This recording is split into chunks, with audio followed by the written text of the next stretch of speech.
So, I grew up feeling like I was the black sheep of the family because I was so different from the others.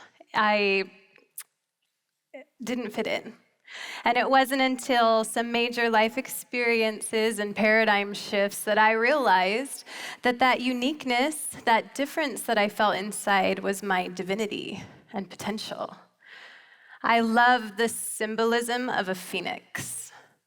A phoenix in classical mythology is a unique bird that, after being burned, would rise with renewed youth and strength from the ashes.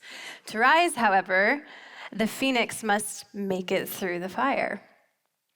I feel this mythological creature in many ways parallels my life. I had a lot of energy and enthusiasm as a teen and young adult. I felt sincere in my passion for life and for people, but lurking in the back of my mind were thoughts of inadequacy, doubt, anxiety, fear, and those thoughts sometimes made me feel like I was an imposter, or I was whole on the outside and broken inside. I had a few traumatic experiences happen in my childhood and young adult life that left me battered, ashamed, abused, and even more uncertain of myself. I somehow figured that these negative things were happening to me because I was broken, that life was unkind or trials were coming because I was being punished for my lost sheep status. And eventually it began to make me bitter, and I would blame life or my behaviors on things that happened to me. So I had a victim mentality. There's no excuse for neglect or others' abuse, but although our circumstances or experiences can't always be controlled, our actions and our choices can be. And I had a hard time choosing to see my light and the light around me. I wouldn't find this power to choose for many years. As I was seeking to find love and find myself and my purpose, I kept my core faith and principles, and that got me through a lot of hard challenges and situations. Eventually, in an attempt to find myself, I ran away and joined a generational Mexican circus. I learned to be an acrobat and aerialist. This changed my life. I not only gained amazing physical skills, I learned discipline, trust, confidence, how to present myself, how to be strong mentally. I started to feel like my differences were positive and that my misfit self fit in among the circus folks. I was able to deal with a lot of problems through that art. I grew a lot. A few years later, after having performed with different companies, theaters, circuses, the holes that I had always felt inside began to become more apparent. Soon the lights and the stage weren't enough for me, and situations in my personal life beyond my control began to chain me down, and past traumas began to surface. The anxiety, depression, fear began to sink back into my mind and body, and I was left betrayed and in a situation where I felt trapped. And I had a choice. I could choose to hold to my values, principles, and faith, or I could mask the pain and live in the darkness. I chose the dark. I discovered I could temporarily numb the broken pieces with alcohol. I could cover up the wounds with substances and still carry on with life. I temporarily could handle my issues and problems by pretending they weren't there and medicating the pain. I felt better as I blamed God and everyone else for my hardships. I fooled myself into thinking that I had it together. I hid behind fear and anger and kept choosing to be a victim and to blame my Creator for dealing me such a bad hand. I blamed the lost sheep inside me for every quirk that made me the mess I was. This fall was slow and steady. I made choices daily that continued to lead me down this path. I was also presented many times with the opportunity to choose light, but I would refuse to hold on to it. I ignored it.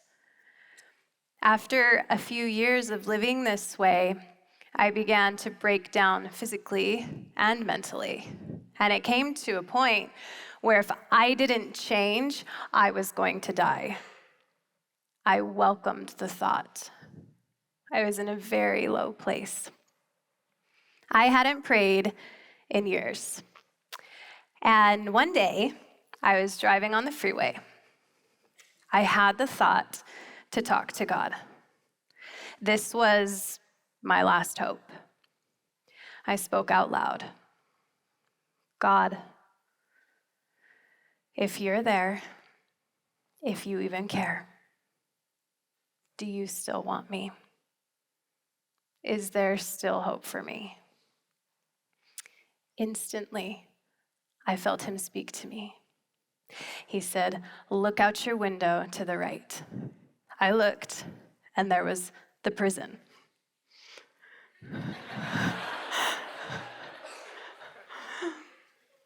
The voice then said, "Look out your window to the left." And I looked, and I saw the Draper Temple. He then said, "You're free to choose liberty or death." Then there was silence. And an overwhelming comfort came over me. I could choose. I had power. I still had worth and liberty. Freedom was still an option for me. From that point forward, I was empowered. I slowly made choices daily, hourly, minute by minute that forced me to rise from the pile of ashes that I had been sitting in for so long. The process burned and it hurt. And I had to let go and leave people and situations that were pulling me down behind. But I was found. I was wandering and running away for so long. But the moment I cried out for help, I was found. God left the 90 and 9 and came after me, the one. And as a fun side note, I didn't know it then, but I eventually was married in that Draper Temple to the love of my life, Nick Day. He's a hunk. God had such massive blessings planned for me, more than I could have ever planned for myself, because he loves me perfectly. I had to trust his way was better than my way. I've used these experiences in my life to find others. The nonprofit Nick and I started, called 90 and 9, has a mission to find the one. I was the one lost sheep, but all of us have spent time as the one. And it's our job, our duty, our destiny to find the one and keep those we find. We're allowed to experience challenges and trials, not because we're broken, not because we're being punished, but because we're being made in the ashes to rise a glorious phoenix. We're being molded into our divine potential. And as we overcome one obstacle, we turn back and help the next person. We understand what that burning feels like. We understand that pain, and we can lift the load of someone else because of it. When we turn our hearts outward, when we look at situations as opportunities to choose light or dark and challenge our faith, and when we grow and help the other lost ones around us, life gains so much more meaning. You realize there is a reason for everything. And we all play an important role here on this earth. The things that make us different don't make us broken, they make us powerful. Choose every day to use that power for good and seek out the lost sheep, the misfits, the downtrodden, and show them the fire that is rising inside of them. Thank you.